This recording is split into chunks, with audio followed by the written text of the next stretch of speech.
Welcome to New York's #2 sports show. The Rangers defeat the Hurricanes. Final score 4-2 in a much-needed win. Kind of a throwback win in terms of Rangers versus Hurricanes, where they get excellent goaltending. We saw it in the past from Henrik Lundqvist and then on to Igor Shesterkin. And the Rangers have had their struggles against Carolina in the regular season the last few years. Look, Carolina outshot the Rangers 38-18, which in many ways shouldn't be a surprise at all based on the way Carolina plays and based on the way the Rangers have been with their lack of shot count.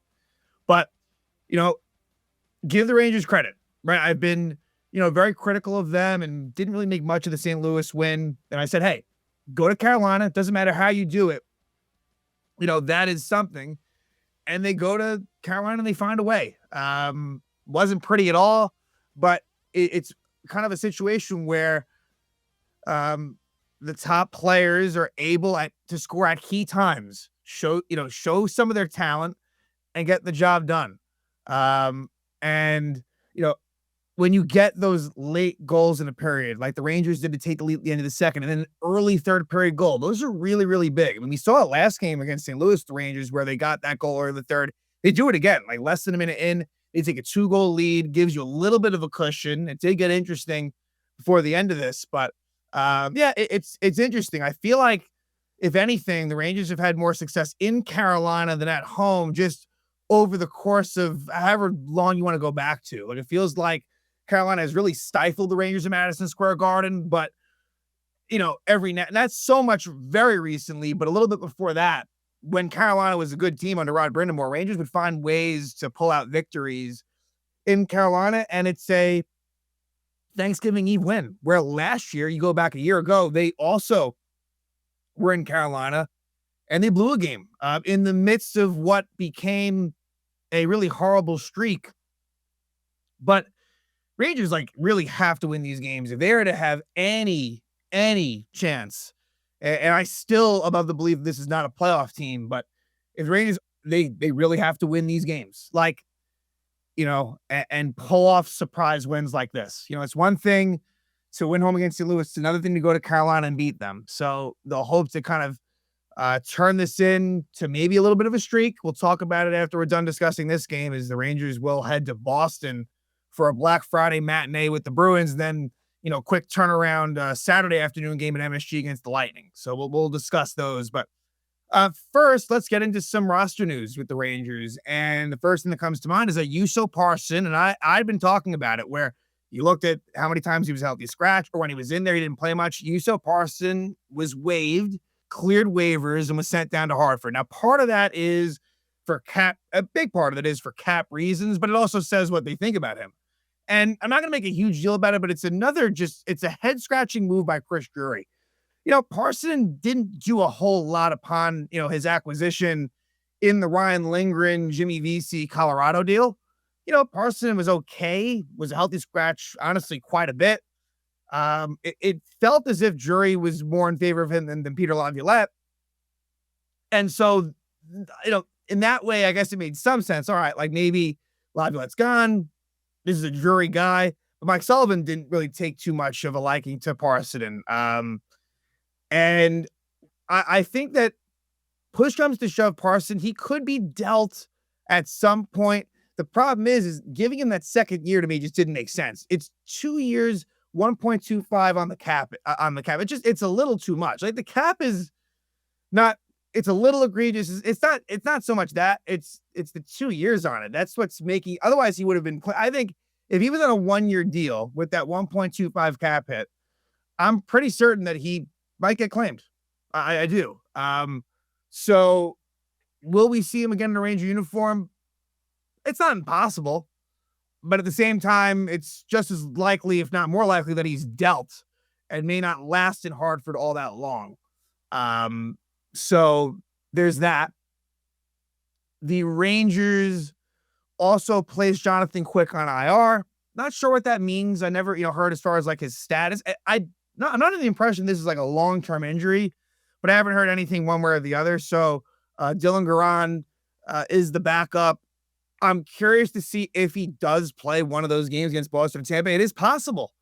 I think you'll certainly see. I guess I'm already kind of previewing that more in the goalie sense, but I do think that we'll see Igor against Boston. Then could go either way for the Tampa one, but it certainly could be Garan, who has yet to play in an NHL regular season game.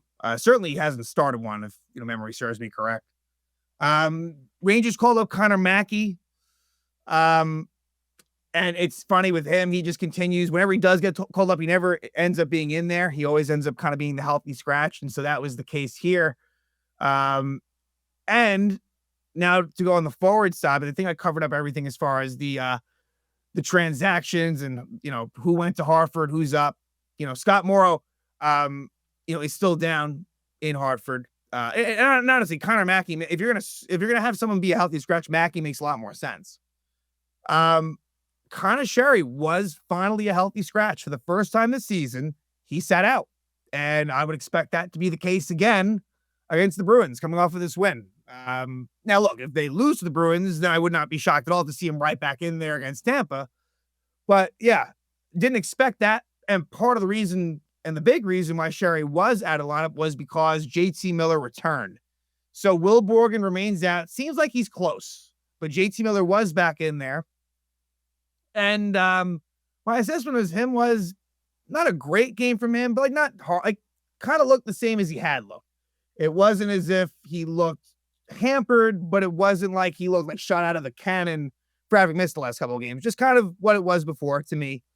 And he was on a line with Panarin and Trocheck, and so it was Zibanejad, as we saw last game, centering Cuylle and Lafreniere. The third line provided a good amount of energy, which we've seen, centered by Noah Laba, who scored a goal, and Berard on the one wing, Bradzinski on the other. And so the fourth line, which it has been for a little bit lately, was Sam Carrick centering Edstrom and Radish. For Carolina, in goal was Freddie Anderson, and look, not a great stat line for him. 17 shots against, 3 goals allowed. So 14 out of 17 saves, whereas Igor, this was one of his best games of the season. If it wasn't the best, it was probably the second best. It was really excellent stuff from him. 36 shots, 38 saves. 38 shots, 36 saves for Shesterkin. And yeah, you're going to need this. Igor, in order for the Rangers to go anywhere, Shesterkin is going to have to play a lot better than he has been. And slowly, it's getting a little bit better, where you're not really seeing those bad goals against that we've kind of had lately. I would not say that either, were of the bad variety as far as the goals against for Shesterkin. Just looking at things on the defensive side for the Rangers, a lot of ice time for Matthew Robertson, much, much more than Vakanainen. And Vakanainen at this point, clearly, right, as I talk about how it's kind of a split, and things are always subject to change, but Vakanainen is very clearly at the bottom rung, right? When Borgen comes back, it would definitely appear as if Vakanainen would be the guy out. I mean, Vakanainen played less than 12 minutes, whereas Robertson played 19. He played more than Carson Soucy.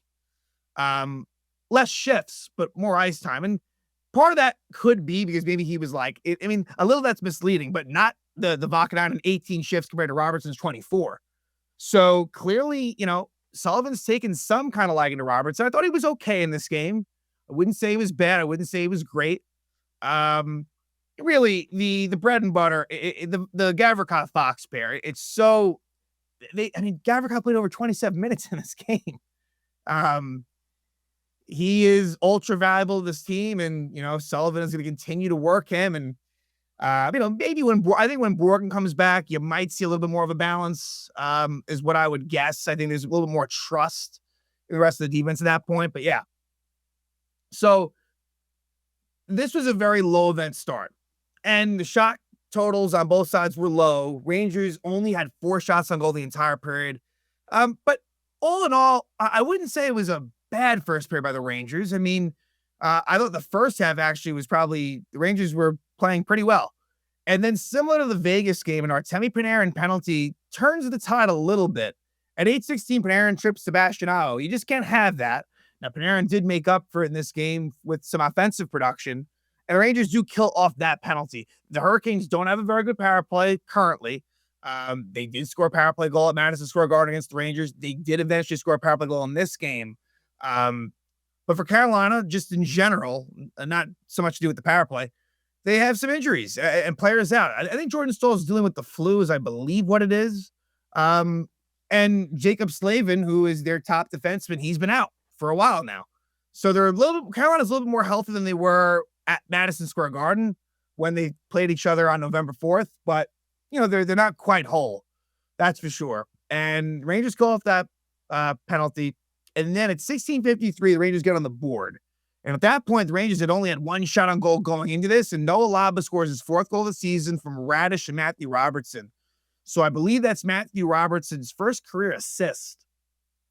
And it was just good work by that third line, where Robertson is able to go, take it to the net. Radish retrieves the puck behind the net, finds Laba, who has a lot of room, and takes a nice wrist shot, blocker side high against Freddie Anderson and makes it 1-0. So Noah Laba, who I believe all his first 4 goals as a rookie are all on the road. He's yet to have an MSG goal, which again kind of makes sense with the Rangers' struggles at home. But the Rangers take a 1-0 lead there. Then they actually get a power play. Sebastian Aho trips Mika Zibanejad at 17:49. And I didn't like Zibanejad's game tonight. But Rangers with a really poor power play there. With a chance to maybe take a 2-goal lead. They don't get much of anything going at the end of the first. So we go to the second, Rangers up 1-0. And at 4:57, a really questionable call. Noah Laba called for slashing Freddie Anderson. He was just going to that. That really seemed like a very weak call to me. I feel like you see that a lot. And Carolina does take advantage of it. It's a power play goal by Shane Gostisbehere. His 3rd goal of the season from Aho and Ehlers at 5:04. It's a lost faceoff by Vincent Trocheck against Aho. Those are always important on the power play. Gostisbehere moves it to Ehlers, gets it to Aho, finds Gostisbehere, who scores. And Seth Jarvis was in front, kind of causing some havoc as he was battling, I believe, with Soucy in front of the net to make it 1-1. And didn't like the Rangers' second period. They were, and it's funny. That was the least, as far as like the shot disparity, that was the least. They were outshot 11-9. But I just felt like in that period, the Rangers were really going, up against it. Carolina was just dominating play, had the territorial edge, but the Rangers were able to kind of hang on to it. And there were some penalties to kill off as well. At 6:20, Zibanejad trips Justin Robidas. Rangers kill that one off. At 11:16, Brett Berard boards Sean Walker. Kill that one off as well. So penalty kill, it gave up that 1 goal, but it did the job there. Score remains 1-1. And the Rangers do take the lead with a big goal at the end of the second. At 18:56, Panarin scores the 7th goal of the season, assisted by Fox and Miller. It's a face-off win by Trocheck against Svechnikov. Trocheck is, it goes to JT Miller. He passes it back to the point Fox, and a quick diagonal pass from Fox to Panarin, and he scores. What made that work was the quickness, was no delay. Panarin snaps it right away. Look, I think it's one that Freddie Anderson wants to have back. I don't think that was a particularly good goal, but he had to go from left to right, and within that, Panarin is able to fire it by him, and Rangers take a 2-1 lead. But really, to even accentuate that, they are able to score 45 seconds into the third. Trocheck, the former Hurricane, scores his 5th goal of the season from Panarin and Zibanejad.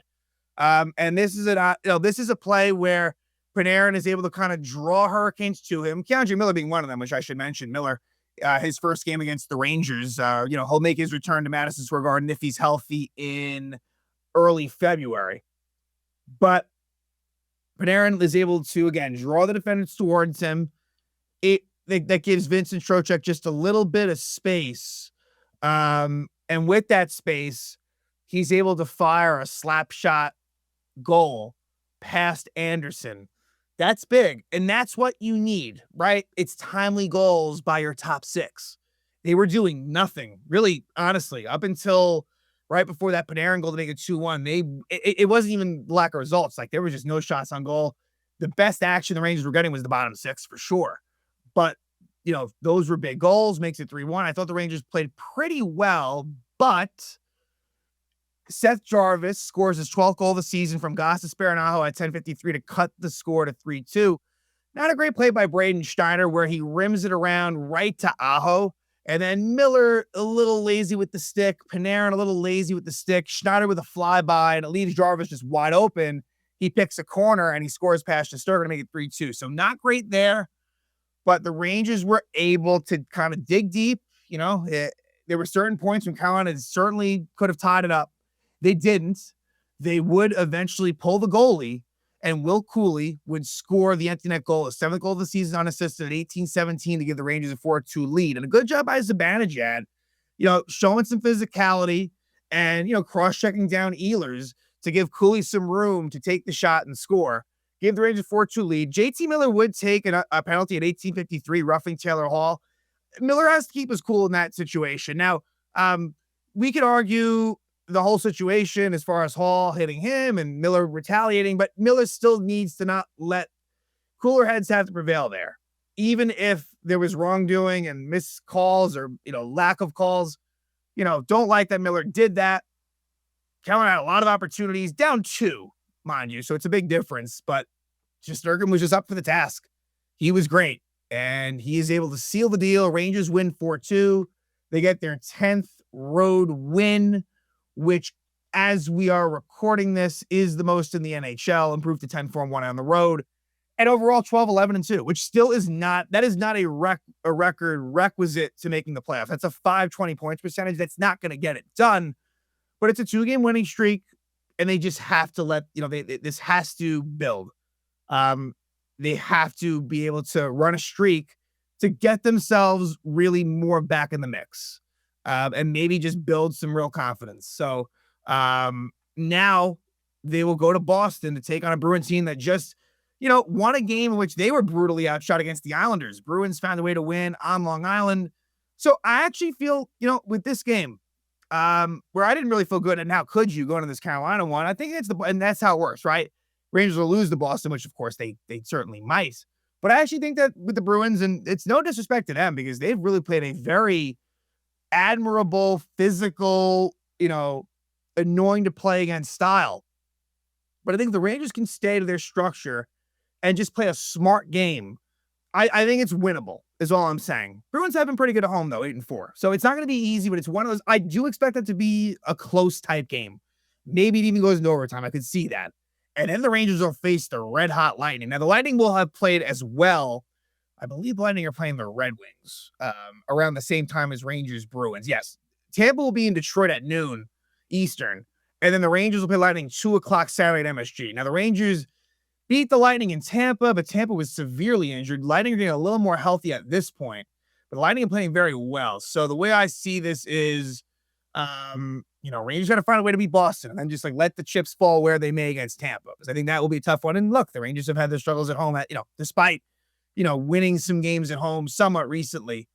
But let's see if they can build off this. Again, I don't have such high hopes for the Rangers, but this was as well as it could have gone, really.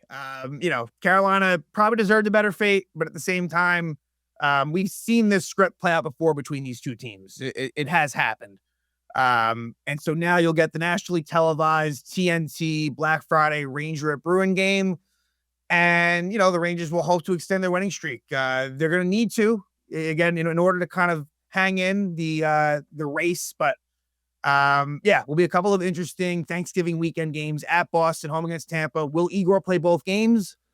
My hunch is that it's probably not, but because Quick may not be and probably won't be involved, if they don't trust Garand, then, and if Igor faces a somewhat light workload against Boston, maybe. Although, the more I think about it, with the fact that he just had this tough game against Carolina, 3 games in 4 days, the more I think about it, I think it will be Garand.